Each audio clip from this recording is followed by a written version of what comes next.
La jornada dominada justamente por el paro convocados por la CGT de Moyano, Barrio Nuevo y la CTA. A propósito, ya está el jefe de gabinete, Jorge Capitani, con su habitual conferencia. En el día de ayer, junto al secretario de Seguridad, las fuerzas federales movilizaron aproximadamente 3.000 hombres y en ese contexto se realizó un mega operativo contra el narcotráfico en la ciudad de Rosario y en el Gran Rosario, en la provincia de Santa Fe. Esto implica cumplir un objetivo que, mejor que decir, es hacer.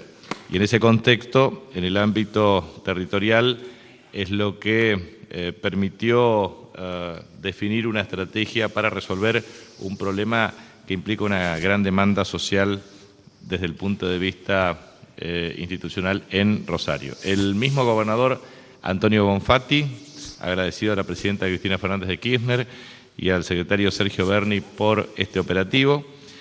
Hoy quedan en Rosario 2.000 agentes de Gendarmería Nacional y de Prefectura Naval Argentina. En ese contexto también quiero transmitir que el objetivo central es bajar los índices de violencia y se ha hecho un proceso de capacitación gradual y creciente a la policía de la provincia con el objeto de trasladar la experiencia que existe en el Cuerpo de Prevención Barrial de la Policía Federal.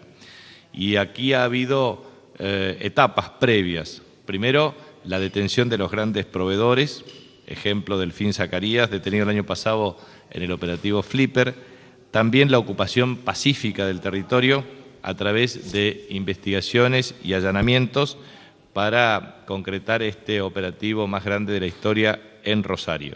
Es decir, una estrategia que ha implicado etapas de investigación, etapas de allanamiento, etapas de desembarco de efectivos sin percepción previa, justamente para prevenir a la población de niños, menores, etcétera, y lograr a través de 89 allanamientos, desde incautación de estupefacientes hasta armas, hasta también dinero, logrando realmente un dispositivo cuyos objetivos se han cumplido holgadamente.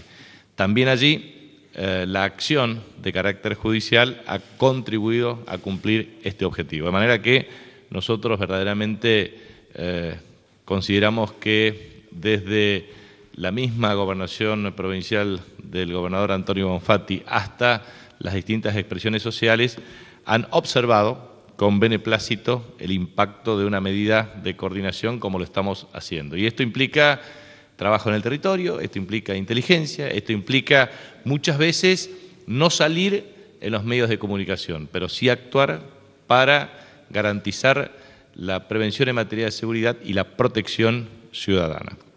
En segundo lugar, quería transmitir también que la Presidenta de la Nación ayer ha estado en la Universidad de La Plata.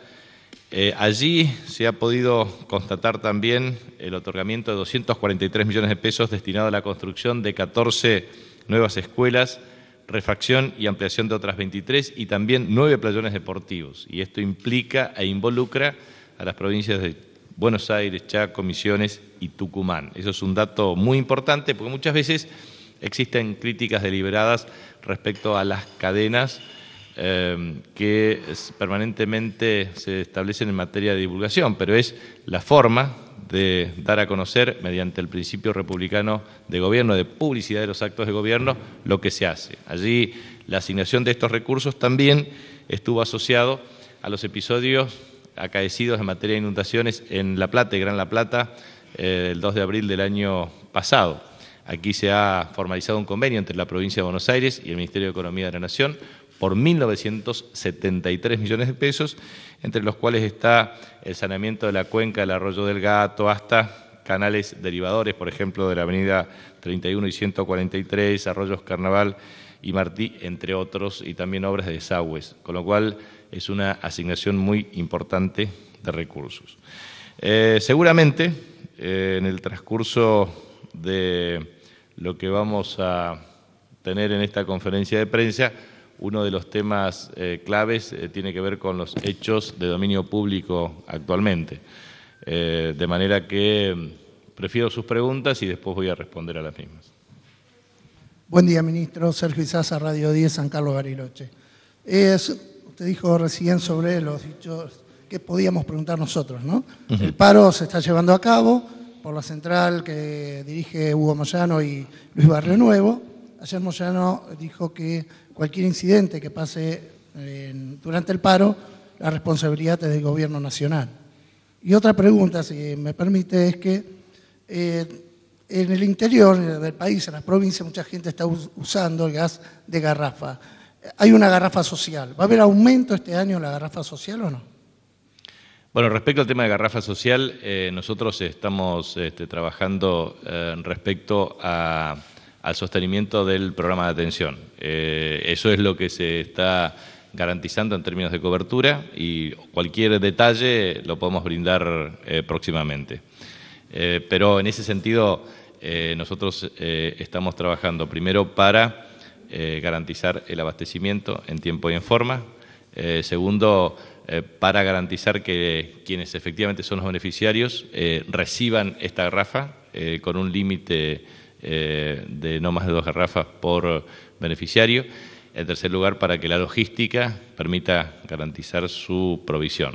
Eso implica la asignación de un fuerte subsidio por parte del Estado, precisamente para el acceso de las personas que no tienen acceso a red de gas domiciliario. En Argentina ha habido una fuerte inversión en materia de transporte de gas de casi 2.300 kilómetros, una fuerte expansión desde el punto de vista de la inversión para incrementar el acceso a red domiciliaria de gas, pero hay una obra pendiente, así como se han hecho gasoductos troncales desde la Juana Zurduy hasta el tema del Estrecho de Magallanes, está el gasoducto del norte, que está en proceso de licitación y adjudicación a los efectos de garantizar con una inversión cercana entre 25 a 32 mil millones de pesos según la cobertura de la red troncal y secundaria, provincias que no tenemos gas, ejemplo Chaco, Formosa, norte de Santa Fe, parte de Corrientes y Misiones. De manera que ese es un tema clave.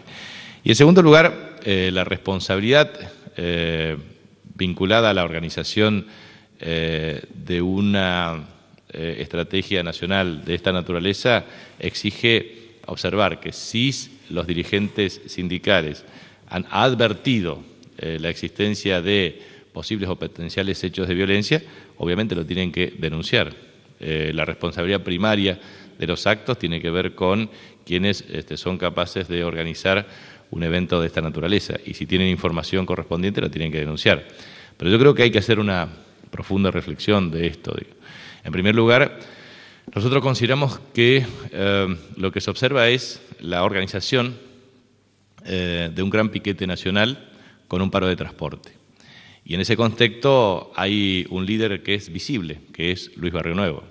Luis Barrionuevo es claramente, a partir de esta acción opositora, es el líder del Frente Renovador, a los cuales puede sumar otros dirigentes como Sergio Massa o como Felipe Solá o como Darío Justosi, y obviamente es el líder indiscutible de la Confederación General de Trabajo opositora.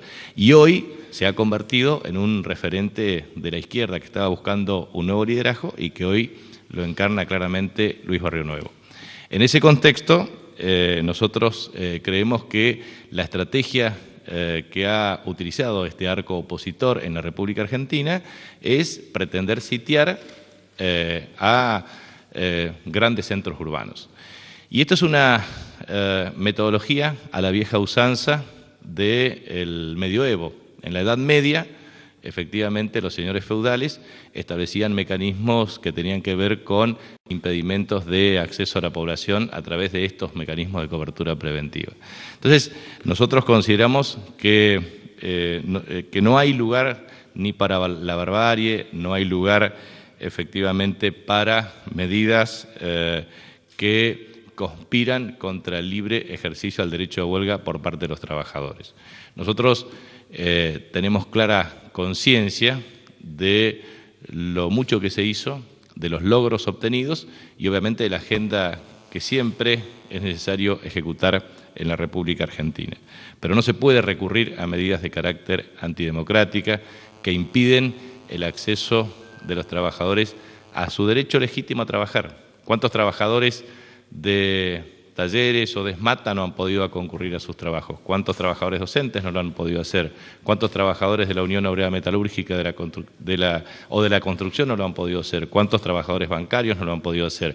O sea, hay un sinnúmero de trabajadores adheridos a otras centrales de trabajadores que efectivamente no han podido concurrir a sus lugares de trabajo a partir de esta acción deliberada de piquetes que han impedido la libre circulación y que obstaculizan claramente el legítimo ejercicio del derecho a la huelga. Entonces, creemos nosotros que es un motivo de reflexión y aparte el motivo de reflexión respecto a lo que se plantea. Primero, si uno toma en consideración, por ejemplo, el tema del mínimo no imponible. Yo he transmitido un mensaje claro en mi presencia en la Cámara de Diputados de la Nación, pero también el decreto 1242 del año 2013 implicó que efectivamente de casi 2,5 millones de trabajadores que estaban alcanzados con el impuesto a las ganancias en febrero del 2013, y si uno lo compara con febrero del 2014, es menos de la mitad. Si uno también toma el tema del haber jubilatorio mínimo, la República Argentina ha tenido una ley de movilidad jubilatoria. Esta ley de movilidad jubilatoria implica 11 veces que se ha aplicado desde el punto de vista del incremento. Y uno tiene que observar que la cobertura previsional pasó del 61% a casi el 95%. Es el más alto de América Latina en cobertura previsional. Es decir, en ejercicio de derechos previsionales por parte del pueblo argentino. Pero a su vez, el haber jubilatorio mínimo pasó de 220 pesos a 2.757 pesos, un incremento de carácter sustancial. Por lo tanto, hay una ley que se debatió en el Congreso y que se aplica. Por lo tanto, una reivindicación desde el punto de vista del haber jubilatorio mínimo está perfectamente establecido en ley. El mínimo no imponible está perfectamente establecido por decreto. El tema de paritarias en la República Argentina son de libre negociación de las partes, no tiene techo, por lo tanto, no sé qué se pretende reivindicar desde el punto de vista de paritarias libres. Trabajadores y empresarios lo pueden hacer. En el año 2002 existían 200 paritarias en el país, 200 convenios colectivos de trabajo en funcionamiento. Hemos llegado a 1.600. Este año la proyección son 1.650 convenios colectivos de trabajo. Paritarias libres entre las partes, por lo tanto no es un tema de campaña.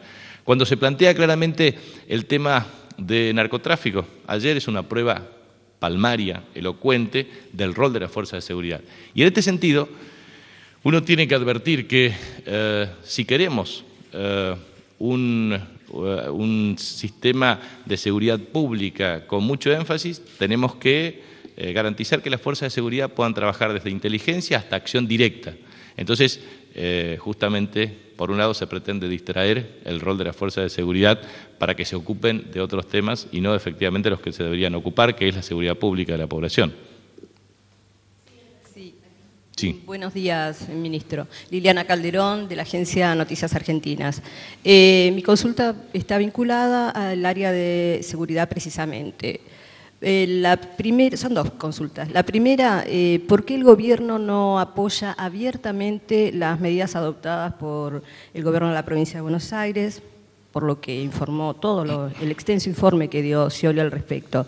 Y la segunda consulta, ¿cómo ve el gobierno? Ayer se acaba de conformar la comisión bicameral después de casi más de 20 años, creo, de la vigencia de la Ley de Seguridad Interior, y si está integrada por legisladores de la oposición y del oficialismo, y si el gobierno va a atender, digamos, los informes y los reclamos y las propuestas que se hagan desde ese ámbito legislativo. Todo el arco opositor, cuando le tocó gobernar, redujeron el número de efectivos de Gendarmería Nacional, de Policía Federal, de la Prefectura Naval, no teníamos policía de seguridad, redujeron el número de elementos para la fuerza, redujeron el número de patrulleros y, naturalmente, impidieron una política activa en materia de seguridad con los peores índices. O sea, nosotros lo que observamos claramente es que hechos delictivos existen, han existido y seguramente existirán. Lo que tenemos que hacer es establecer mecanismos de prevención y de inteligencia para actuar. Se actúa con una estrategia de carácter integral y sistémica. Desde estrategias de inclusión social, nadie puede dudar que desde la asignación universal por hijo, hasta el haber jubilatorio mínimo, hasta la prestación de servicios de seguridad social, hasta la inclusión social educativa, hasta el programa Fines, hasta el programa Progresar, hasta los 6 millones de puestos de trabajo, hasta todo lo que se hizo en materia de inclusión social y de generación de empleo, en realidad lo que ha permitido es mayor inclusión social, mejor distribución del ingreso y obviamente mejores perspectivas desde el punto de vista de la ocupación laboral. En ese contexto también nunca ha habido una inversión tan significativa en materia de seguridad pública. Hoy el presupuesto de seguridad pública a nivel nacional es equivalente a 36.500 millones de pesos.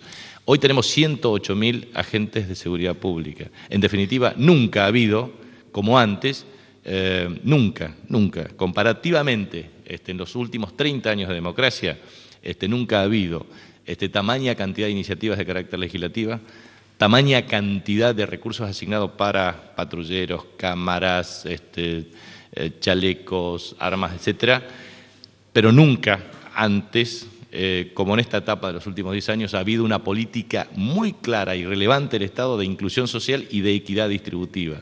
Y obviamente eso acompañado de infraestructura deportiva, más el desenvolvimiento de expresiones artísticas, culturales y educativas. Este es el abordaje integral y sistémico, porque el problema es multifactorial y obviamente hay que abordarlo desde esta concepción de carácter integral. Y respecto a lo que pueden hacer las provincias, cuya competencia puedan ser ejercidas por sus respectivos gobernadores, nosotros lo que hacemos es desde inteligencia hasta abordaje territorial. Por eso es muy bueno observar lo que se ha hecho y la experiencia básicamente de los cuerpos de prevención barrial que establece la Policía Federal, que es reconocida a nivel internacional, por una razón, porque hay una estrategia de intervención en el territorio. Nosotros consideramos claramente que, primero, no podemos invadir jurisdicción propia. Segundo, tiene que ser a instancia de cada una de las provincias los mecanismos de cooperación y efectivamente con la provincia de Buenos Aires ocurre. En tercer lugar, nosotros no podemos subrogar la responsabilidad de quien ejerce la gobernación, pero eso no significa que haya disidencias o incompatibilidad, etcétera, etcétera. Cada uno ejerce su rol con el objetivo de garantizar la seguridad pública en términos de expresión sistémica. Y por eso también quiero transmitir que el concepto central es que la existencia de hechos delictivos que generan un impacto respecto a los delitos contra la vida, contra la propiedad y el patrimonio y contra la libertad. Por eso, la Ley de Seguridad Pública, la Ley 24.059 y modificatorias, establece expresamente el rol del Estado para la protección de la vida, el patrimonio y la libertad de los argentinos, de todos los argentinos. Eso implica un rol abarcativo de coordinación y de acción preventiva y correctiva. Nosotros consideramos que es muy importante el rol del Poder Legislativo, del mismo modo que consideramos que esto es un abordaje sistémico integral, en donde todos tenemos un rol que cumplir. El rol desde el punto de vista de los medios de comunicación social, que tienen que ayudarnos también a observar este mecanismo para resolver un problema que tiene que ver con una demanda popular. En segundo lugar, el rol que tienen los distintos poderes del Estado. De nada vale el esfuerzo unilateral del Poder Ejecutivo con múltiples acciones si tampoco no tiene la concurrencia de jueces que efectivamente apliquen las normas de manera de penalizar a quienes efectivamente delinquen o que naturalmente violan la tipificación de los delitos establecidos en el Código Penal. Del mismo modo también creo que la inflación de normas por sí mismas no genera resolución de los temas.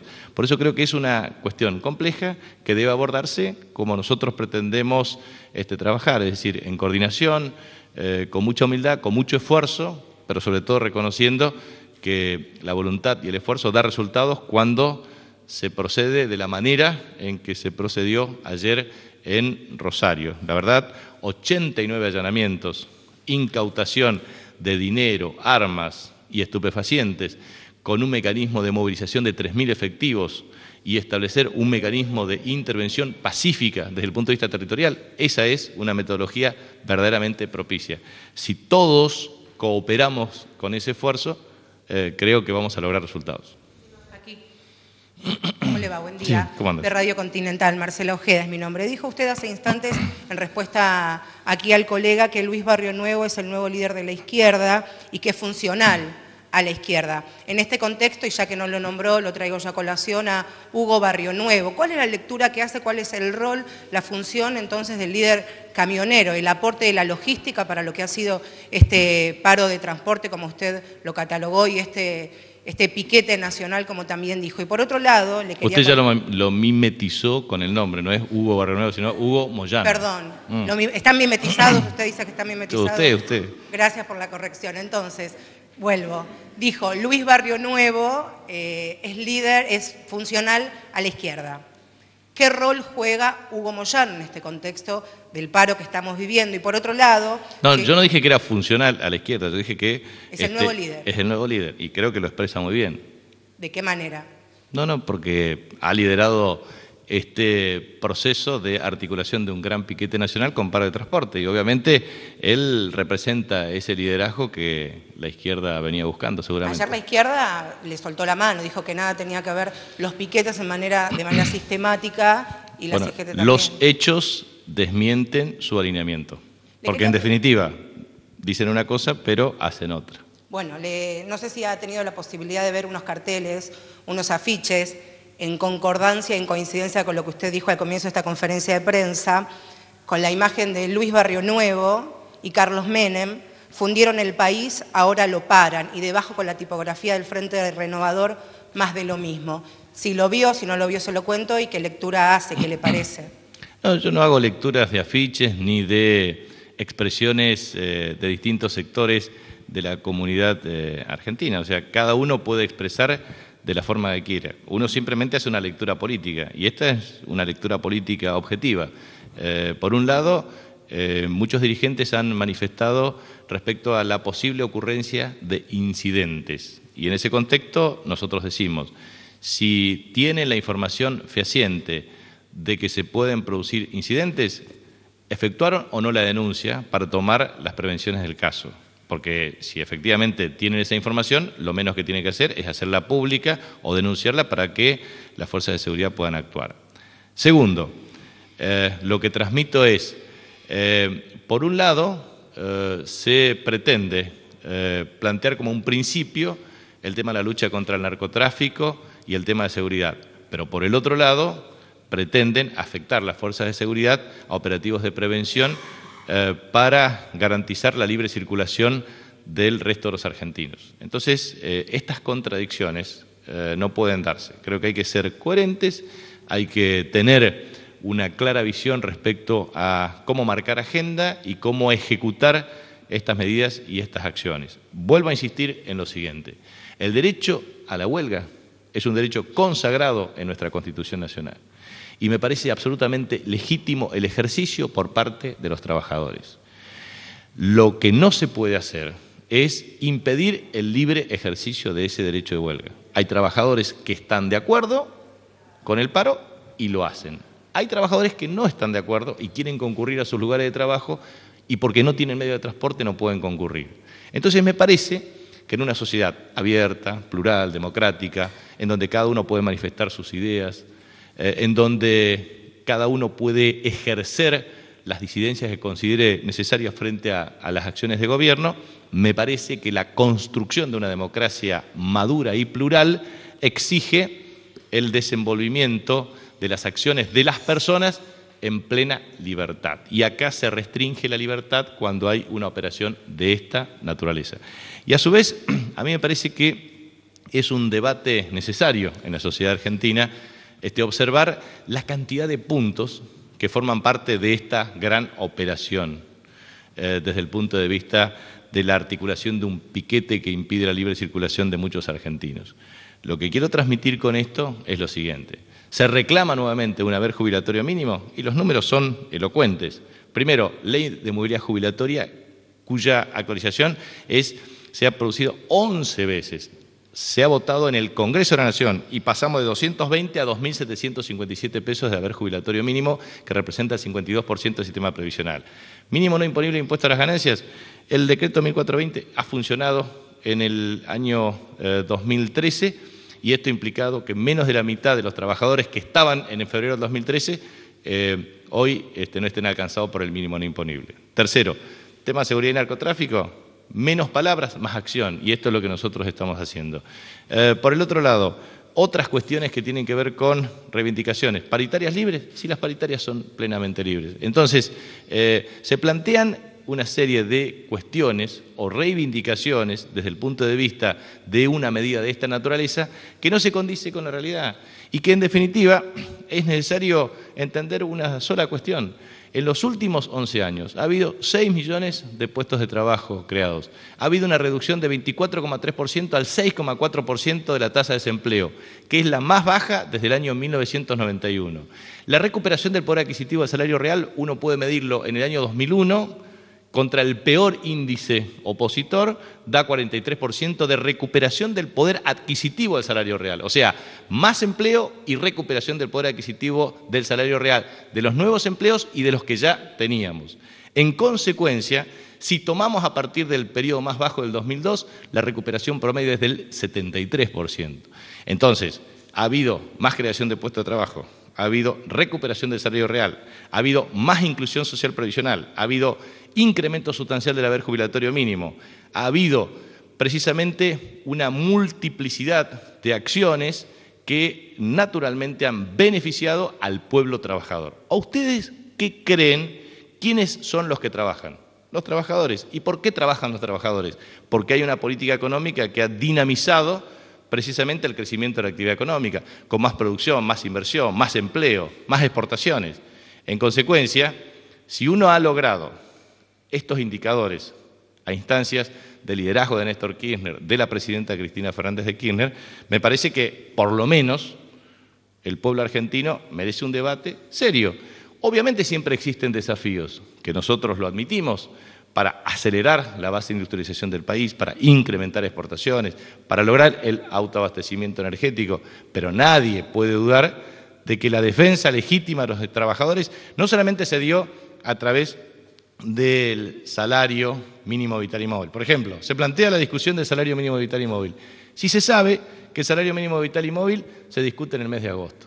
Por lo tanto, todos los temas que forman parte de agenda en realidad no tienen el más mínimo sentido. Y que uno siempre tiene que observar que el desenvolvimiento de la actividad económica es una película, no una foto. Siempre hay variaciones y proyecciones que van determinando un horizonte de previsibilidad. Por lo tanto, creo objetivamente que las circunstancias que han determinado la acción de este gran piquete nacional con paro de transporte finalmente no es consecuente con los puntos que se han difundido o divulgado, porque finalmente estos puntos han sido perfectamente contemplados por las políticas activas del Gobierno nacional.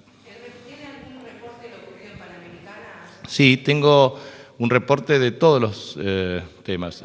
Observo, digamos, existe, por ejemplo, en materia de General Paz, el libre circulación por la calzada principal y un tema de cobertura preventiva en las colectoras. En Panamericana estamos con un sistema preventivo y de información para los vehículos que pretendan trasladarse con la posibilidad de ir por colectora y obviamente cobertura de calzada principal en Panamericana. Allí se han registrado incidentes, pero felizmente son incidentes menores. Y también observamos que se han producido mecanismos de redireccionamiento de cortes. Por ejemplo, Callao Corrientes, con tendencia a concentrarse en Córdoba y Junín, digamos, ahí en la Facultad de Medicina, etc. Entonces, vemos que hay un corrimiento de cortes allí y, en definitiva, se observa claramente la inexistencia de sistemas de transporte urbano, precisamente de colectivos, de trenes, también de subtes. Hemos observado denuncias de trabajadores que querían efectivamente ocupar el sistema de transporte y fueron impedidos por el sindicato correspondiente. Entonces, creo que esta es la evaluación que nosotros podemos hacer. Un sistema en donde ha existido un mecanismo de cooperación para garantizar que no se produzcan incidentes de ninguna naturaleza. Consideramos que es una medida absolutamente errática, errada, la que se ha promovido, pero naturalmente consideramos que el rol que hemos tratado de hacer en todo tiempo es garantizar el legítimo derecho a la huelga por parte de los trabajadores que sí efectivamente lo querían adherir. Por supuesto, nosotros hacemos un sistema riguroso de información, análisis, etcétera, y un nivel de cobertura.